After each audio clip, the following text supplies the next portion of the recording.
তেলের মধ্যে আগে মরিচটাকে আমি শুকনো মরিচ টেলে নিলাম, 2টা শুকনো মরিচ দিয়েছি। তারপরে দেব রসুন দিলাম। রসুনটা একটু বাদামি কালার হয়ে যাওয়ার পরে আমি পেঁয়াজটা ছেড়ে দিয়েছি। পেঁয়াজটা যখন একটু লাল হয়ে আসবে, একটু কালারটা চেঞ্জ হবে, তখন আমি শাকটা ছেড়ে দেব। এখন কাঁচামরিচটা দিয়ে দিলাম। কাঁচামরিচের পরিমাণটা দেখুন, অনেকগুলো কাঁচামরিচ দিয়েছি আমি, লাল সবুজ সব মিলানো। তারপর দিয়ে দিলাম শাক। এটা হলো পাটের শাক, এটা অনেকেরই পছন্দের শাক। এখানে 2 মুঠা পাটের শাক নিয়েছি আমি, ভাজি করবো আজকে এই পাটের শাকটা। বেশি করে ঝাল দিয়ে, দেখতে পেলেন অনেকগুলো কাঁচামরিচ দিয়েছি, লবণ দিয়ে দিলাম।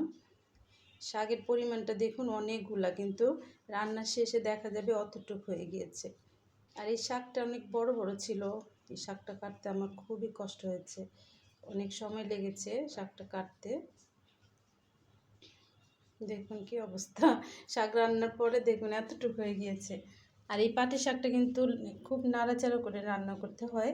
জানি না কে কীভাবে রান্না করে, কিন্তু আমি কখনো এই পাটের শাকটা ঢেকে রান্না করি না, অনেক পানি উঠে যায়। আমি কিন্তু ধুয়ে অনেকক্ষণ ঝরা দিয়ে রেখেছি।